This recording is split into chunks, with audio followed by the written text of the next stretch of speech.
Voice hello. ఇక్కడ ఇప్పుడొస్తుంది. వస్తుందా?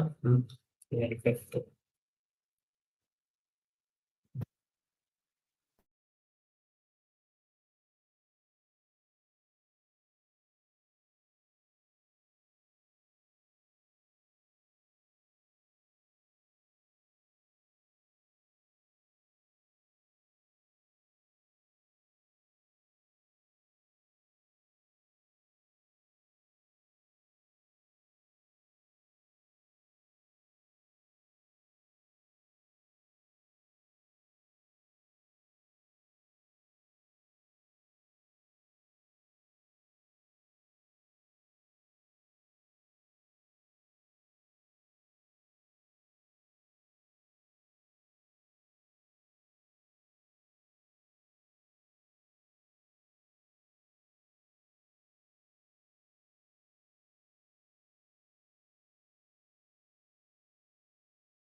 Good afternoon, everyone.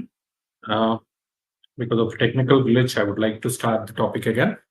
So before I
Can you hear me? Sir rice వస్తారా ఇప్పుడు Can you hear me? English మాట్లాడాలి వస్తా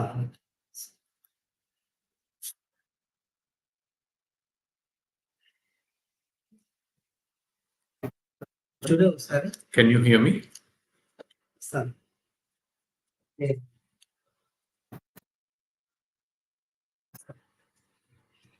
Sure. What's the voice?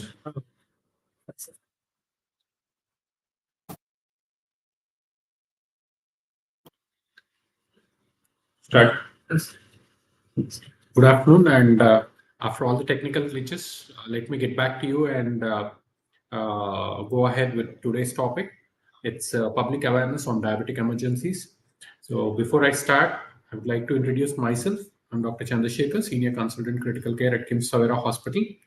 So I am up with this topic today because, as you all know, the incidence of diabetes and is so high, and unfortunately, it has become something which is not known to be kind. Like you don't want a disease to be so popular, unlike something else.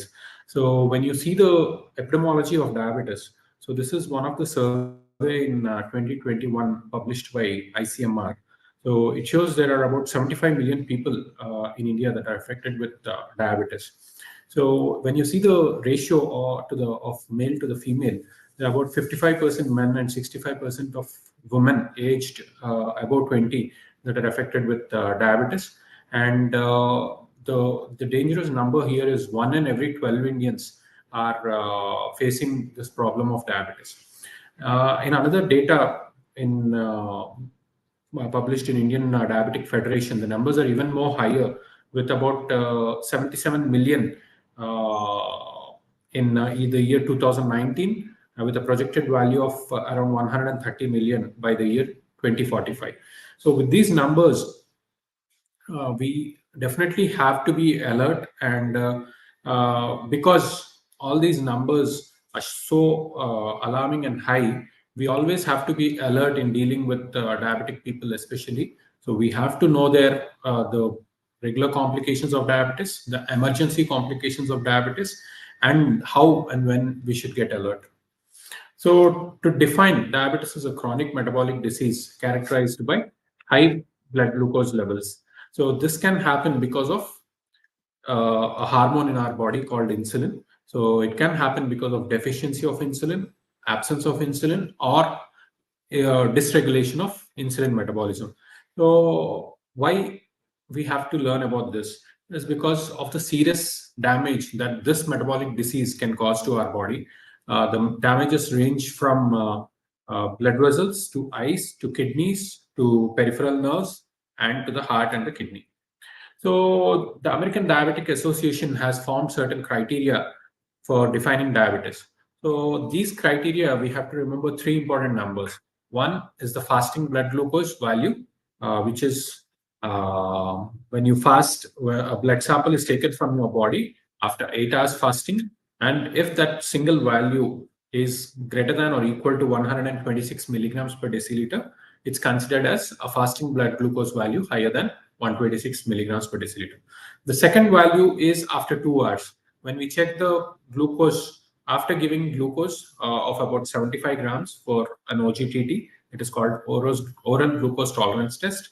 So after taking 75 grams of sugars, we check the blood sugars after 2 hours, and if it's higher than or equal to 200 milligrams per deciliter, then it is considered as a diabetic range. And the third one is the HbA1c. So what is HbA1c? HbA1c is basically the average of your blood sugars over the period of last 3 months, 90 days. So in this, the 6.5 percentage, technically the percentage means you have to, in case you want to convert it to milligrams per deciliter, you have to multiply it with a factor of 18. So when you multiply it with a factor of 18, it comes to about 125. So higher than that over the last 3 months, then you are considered as a diabetic. So the World Health Association and the American Diabetic Association have formulated something called pre-diabetes. So this is for people who are prone to diabetes, especially when you have the first grade relatives in your family, say your mother, father, brother, or any other first grade relative who happens to be diabetic, we have to be always careful. And this is not only for people with familial history of diabetes. This is important for everyone, because pre-diabetes is something which is an early warning sign for becoming a diabetic.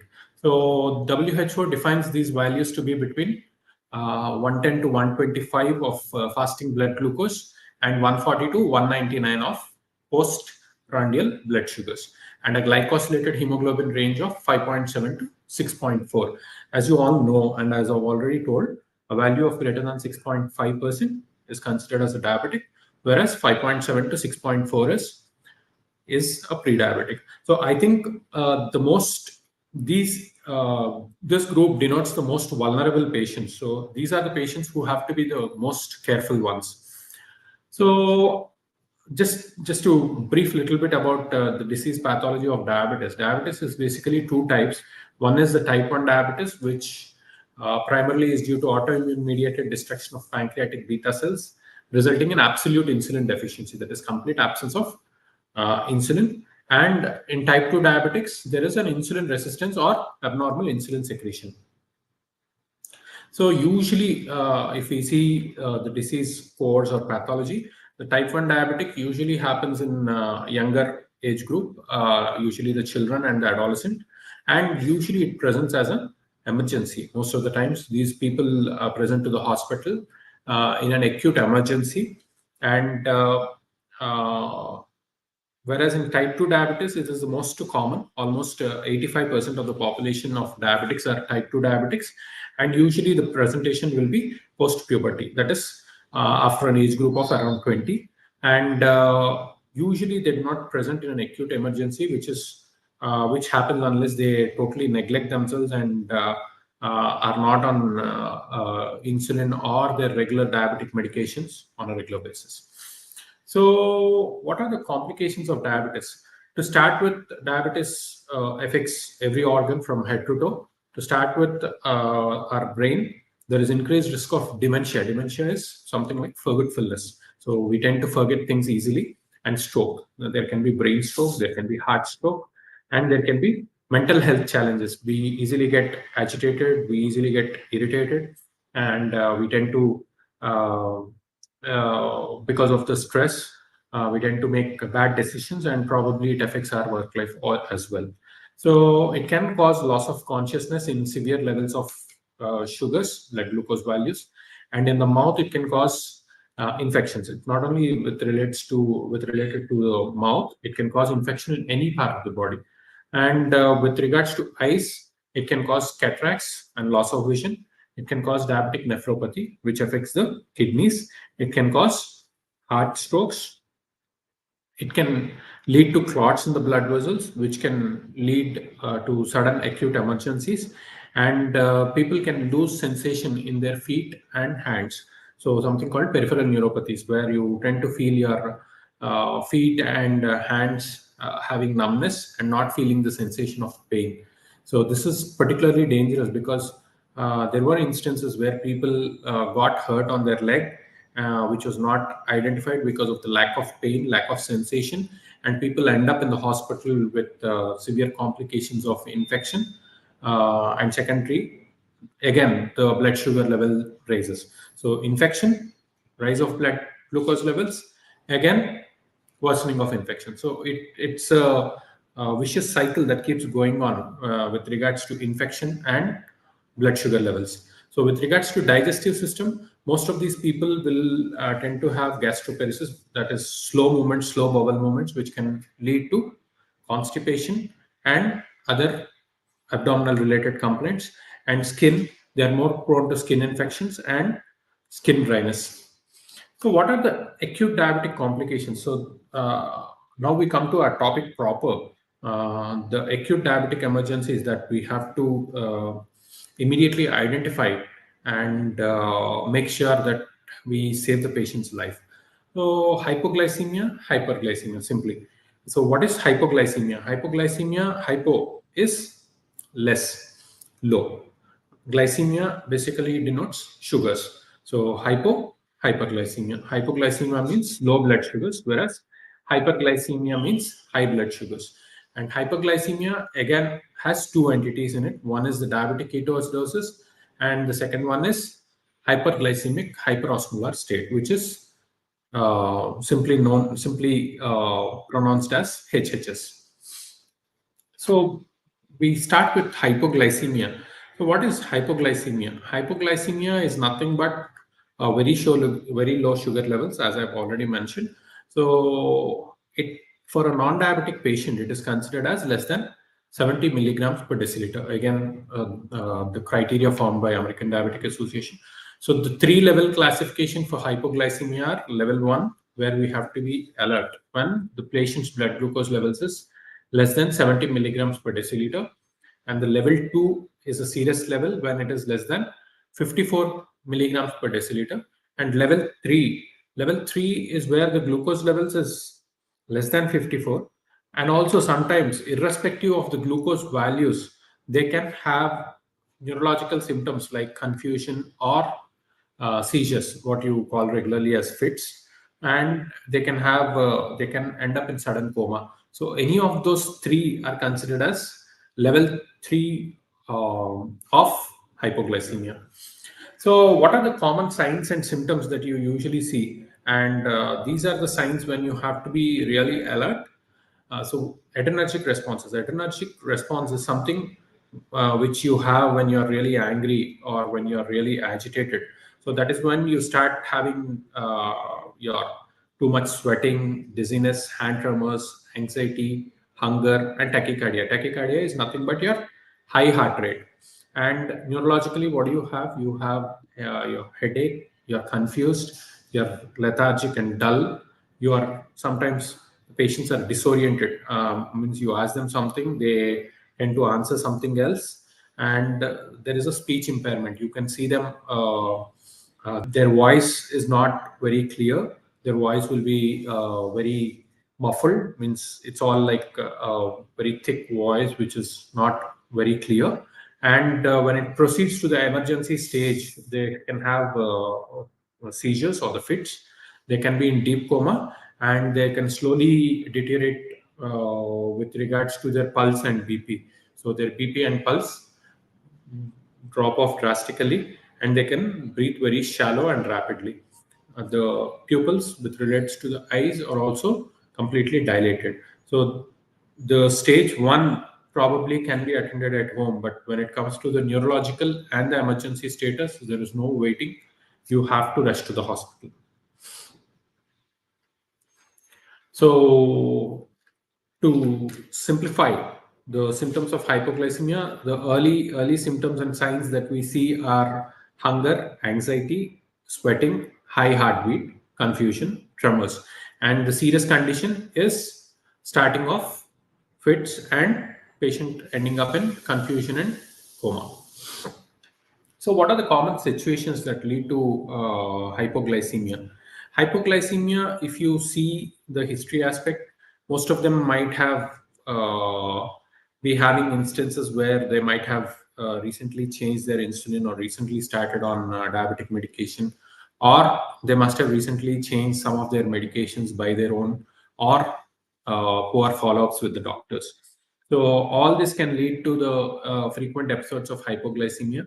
And sometimes binge drinking or drinking alcohol without eating can also cause severe episodes of hyperglycemia. And when it comes to nutrition, it's always important, especially when we are having patients are having frequent episodes of hypoglycemia. We always should ensure that they have a well balanced diet and they are frequently paced. Means you don't want to keep them fasting for more than 8 hours at a time. You want them to have frequent short meals so that their insulin levels are well regulated and maintained. So drinking alcohol without eating and maintaining uh, improper diets can definitely lead to very dreaded complications of hypoglycemia. So these are two things that as common public we should avoid. So how do we treat this mild hypoglycemia at home? So when it comes to mild to moderate levels, there is something called rule of 15-15.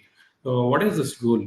So when you have the symptoms in the initial stages, like I've told, where there is hand tremors, where you have symptoms of slightly hypoglycemia, like agitation, increased hunger, and slight bit of confusion, you can go for this 15-15 rule, where you eat or drink 15 grams of fast acting carbohydrates.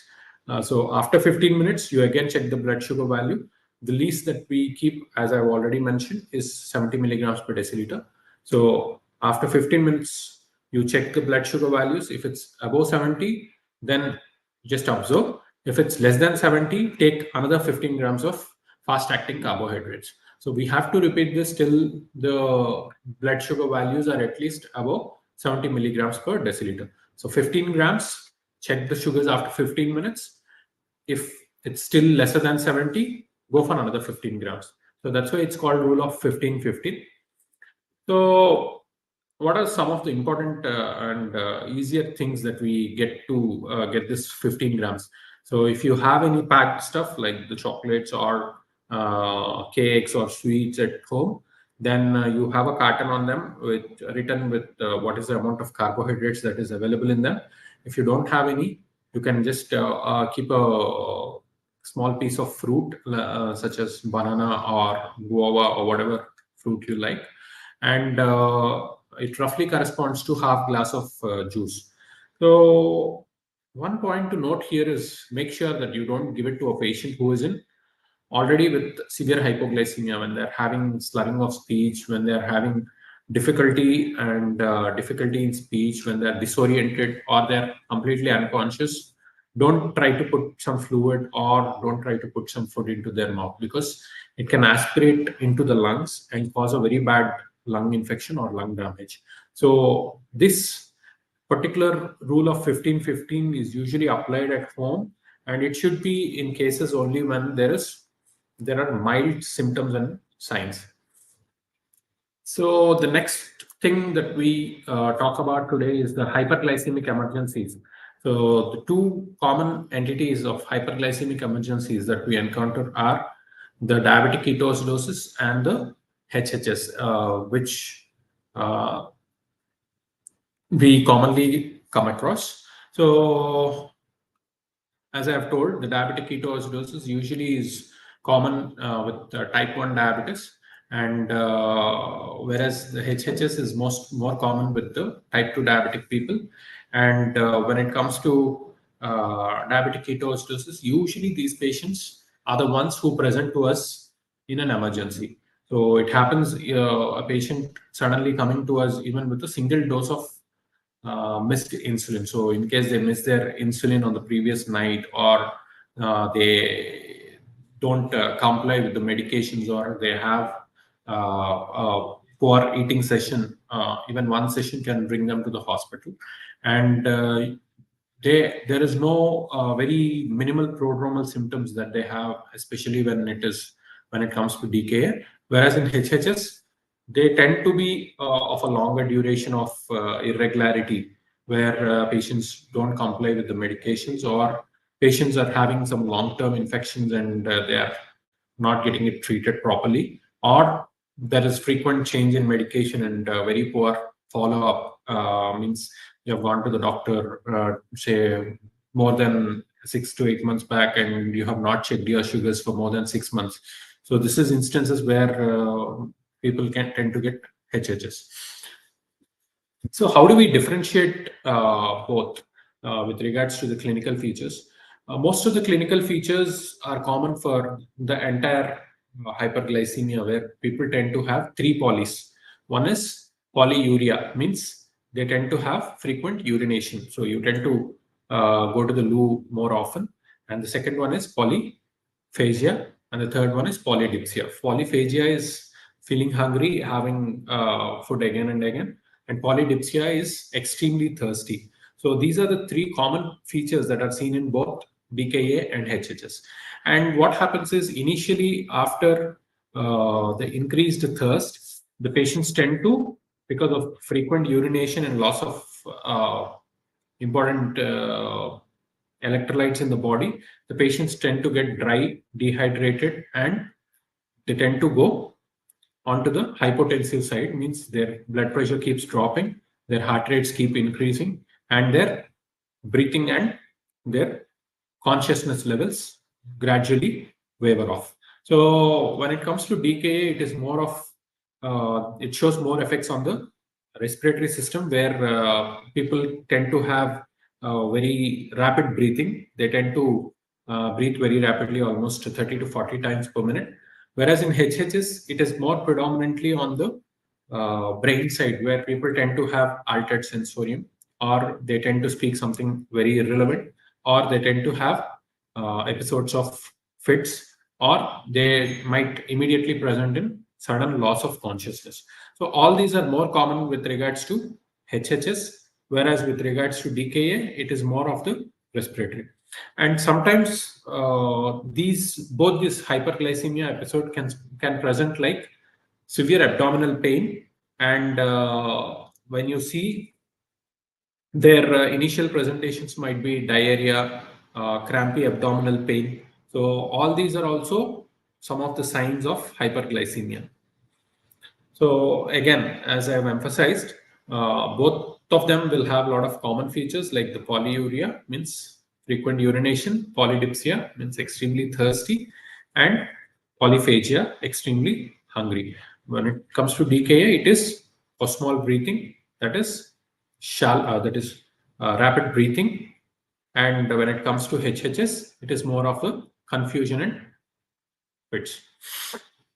So these are again some of the common precipitating factors. So when do you get hyperglycemia? You get hyperglycemia when you tend to have a lot of infections, frequent infections, when there is a stress event, including the myocardial infarction, that is your heart attack, when there is stroke, or when there is poor compliance with medications or poor follow-ups.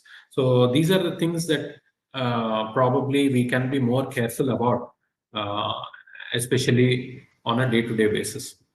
So just to summarize the hyperglycemic emergencies and the hypoglycemic emergencies.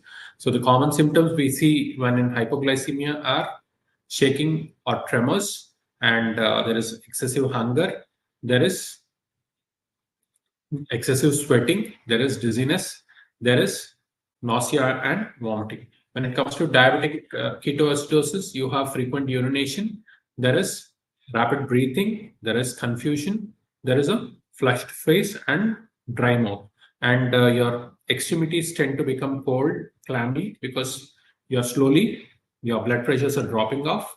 So that is a diabetic ketoacidosis. So thank you for staying with me.